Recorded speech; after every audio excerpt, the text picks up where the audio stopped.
Welcome to this week's End of Days Update, coming to you from Tulsa, Oklahoma. We had such a great time in Cobbs Creek, Virginia there at Cornerstone Church. Man, so much fun. And then we went to Missouri, and we're at Lone Star Church there in Denver, Missouri. We had a great time, great crowds, amazing. People are so hungry about the coming of the Lord. It's exciting to see the stage set for us. It's amazing. We're so blessed and so privileged to watch the earth get set up for the entrance of the King. So with our update, we're looking every week at all the things that point to the coming of the Lord, specifically the Ezekiel 38 war, because the rapture of the church is signless, but the second coming has tons of signs. So we're trying to look at kind of the stage being set for the Ezekiel 38 war, and it shows us how close we are. But man, this last week, so much stuff happened. I'm going to try to get into it bit by bit, because it's just many things are on the table showing us how close we are. So why would we get into end time preaching? I heard one guy say, Joe, if you preach on the coming of the Lord, you just get everybody's hopes up. I said, that's exactly right. It's the hope that purifies you, even as you're pure. And also, there's more verses written about what it would look like right before the coming of the Lord than anything in the Bible. So the Lord wants us to have a heads up. He wants us to know the timing of His return. We've been kind of taught incorrectly over the years that we couldn't tell when He's coming back, when in fact, if you look at what's happening, you can obviously tell how close we are and the generation that Jesus is coming back. So let's pick up with what's happened around Israel. Man, so much is happening. I want to try to get into it. Israel did another airstrike right in Damascus, took out an Iranian missile depot. You had Iranian troops get killed there. I mean, you had helicopters along with helicopter gunships, along with fighter jet F-16s and F-15s taking part in this. They said the explosions were massive. Now, that's a big deal to me, because Isaiah 17 says that Damascus will be made a wasteland. One translation says it'll be removed from being a city. So you're watching Israel have to preemptively strike to protect itself because of all the weaponry heading down to Hezbollah. Israel took out a lead man with Hezbollah this last week in a targeted attack. Amazing, trying to keep them from attacking Israel. You had a drone strike on the northern part of Israel. Israel had to take it out. It was a Hezbollah drone coming down into northern Israel. I mean, so there's one little event after event after event that are pointing to basically a war in the Middle East, which is the Ezekiel 38 war. But man, probably the craziest thing, and we'll do our best to get into all of it, but we talked a little bit last week about China and Iran forming that agreement. Now, this is crazy. It's making Iran a Chinese, basically, colony. What it does is it gives China complete aerial and naval access to all of Iran. I mean, it's just absolutely crazy. With that, you got Russia working in part with China, helping Iran with electronic warfare, radar jamming systems, and basically, for the United Arab Emirates or Saudi Arabia, they would go back to only having 2-minute warning if missiles were fired from Iran. I mean, in the middle of that, you got Iranian rockets fired on the northern part of Israel, even at American bases. Our American base there in Baghdad, it went right toward the embassy. Thank God the Patriot missile batteries took out some of those. But Iran's got crazy stuff happening right now. You had 9 explosions in the last week and a half. England was excited about it. No, those are things that Israel's having to preemptively strike Iran to slow down their nuclear weapons program. So in the midst of that, you have 7 ships on fire right off of Bushehr in Iran. So you got ships on fire. You had another power plant blow up the last couple of days. Iran keeps saying it's just internal problems, where they're basically being sabotaged to slow down the nuclear attack on Israel. So it is interesting to watch the buildup of that, knowing Israel is going to have to do something, and watch it systematically do one thing after another. Why is that a big deal? Because the Ezekiel 38 war, Russia with Iran comes down on Israel, and God protects Israel. But that happens during the tribulation, because in this dispensation, the Lord's not able to do that because the church has all authority. In the middle of that, you have Egypt launch aircraft over to Libya to basically fight against Turkey. Remember, we talked about how Turkey is set up in strategic places in 5 locations, basically ready for battle there as well. You have Chinese troops in the North China Sea, jets from China going into the North China Sea. This one's pretty amazing. You had a 50-mile wide swarm of ants in England.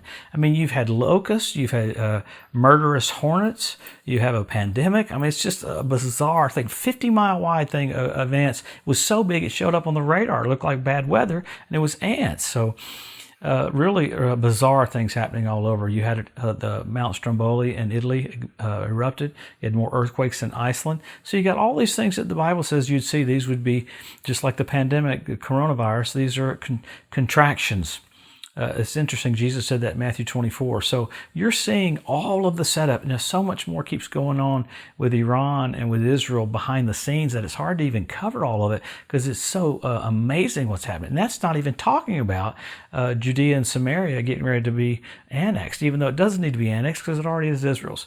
So you've seen some boycott, divestment, and sanction stuff come up about that because people are mad at Israel. The EU's mad at Israel. Man, they're barreling toward this. It was interesting hearing Jordan say we don't need a two-state solution. We need one state, and that would be the Jewish state, and the Palestinians would come, and Jordan would be their state. So there's a lot of maneuvering back and forth, literally getting ready for the setup for the Antichrist to bring the finalization of that. So we're so blessed. Jesus is about to come. Well, why do we get into this? It's because we see the finish line, you run faster, not slower. The whole thing is not an escape theology, it's a hustle theology. So let's always go to the Word and let's look at what the Bible says, that what we can see that's very precise, concise, and easy to understand. Number one, Israel made a nation, regathered in our lifetime. Jerusalem won back. Wow, Jesus said the generation that sees those two events will not pass away till all's fulfilled. We go into it every week. You have those two main ones, but then you got the Hebrew language restored. You got the Ethiopian Jews brought back. You got the fertility of the land of Israel. Oh, this is one I forgot while ago too. You have Israeli citizens making showbread for the third temple when it's rebuilt. They're making it right now. So you have the Temple Mount Institute that's ready to have sacrifices. You got the fertility of the land of Israel. You have the revival of the Roman Empire. I mean, it's crazy to have everything the Bible said you'd see is already happened. Not waiting to happen, it's already happened. The only thing's left is basically the tribulation period. We know we have a harvest. We have double of what the book of Acts says, but the biggest harvest actually happens during the tribulation. The Bible calls it innumerable. It can number a 200 million man army, but it can't number the amount that will get saved during that 7-year period. So that's a lot of people. When you get the percentage at the second coming in Matthew 24, one's taken and one's left. That's not the rapture, that's at the second coming. The wicked are taken off the earth so that the millennial reign starts out with all righteousness. So we have all these things happening. You got 172 different species of predatory birds. You have foxes show up on the Temple Mount. You had the ritual baths fill up with water around the temple. You had Rabbi Yitzhak Kaduri prophesy that right before the coming of the Lord, Israel will be ruled by two Benjamins. Absolutely amazing. That happened 4 weeks ago. So then now you got all those signs. Men will be lovers themselves with selfie sticks. Aerosmith, Steven Tyler got saved. Hey, there's a lot happening. Jesus is about to come back. So with that, you had the blood red moons on Passover and Tabernacles. That's amazing. We don't say enough about that. But that's radical because the Lord's about to come back. Then you had the Bethlehem Star happen last year, first time in 2,000 years. So all these physical events pointing to the coming of the Lord. I mean, you had, I believe it's up to 53 flybys of asteroids this year already so far. Several of them, they saw them after the fact. So there's a lot of activity in the heavens pointing to the coming of the Lord. Solar eclipses and all these kinds of things happening on wild dates. Even think about President Trump and Vice President Pence. We know that Jesus will come back on the Feast of Trumpets. I mean, our president's name and vice president's name mean the coming of the Lord. That's crazy. So who would have ever thought Israel will be ruled by two Benjamins, and you say the president and vice president's name of America, and it means the coming of the Lord? Well, Jesus is about to come back. So aren't we privileged? All this information is because he loves you so much. He wants you blessed. He wants you excited. He wants you ballistically on fire to finish your race. This is how you finish your race. You accelerate. You don't just check out the finish line. The church has to wake up and be yelling at each other. Paul said you got to comfort one another. The word comfort, there's the word exhort. Call near to God. Why? This is it. Jesus is about to come back. How privileged are we to all of a sudden go from faith to sight and see those eyes as a flame of fire, feet like unto fine brass, voice of many waters, the shepherd and bishop of our souls, the firstborn from the dead, the brightness of the glory of God. That's Jesus, our King. Wow, we're going to see him so soon. Man, I'm going to try to assimilate everything for next week that happened all around Israel. So many things over and over and over.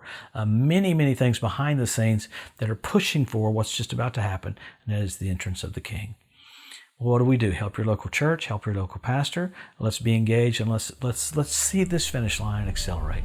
Have a blessed, awesome week. We'll see you next Wednesday.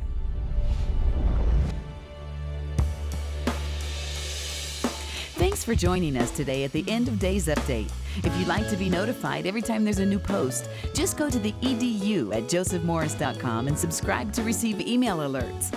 If these posts and updates have been a blessing to you, please consider making a one-time donation to help get the message out, or even becoming a monthly partner with Joseph Morris Ministries. Thanks again for tuning in to the EDU, and we'll see you next week. One love to overshadow.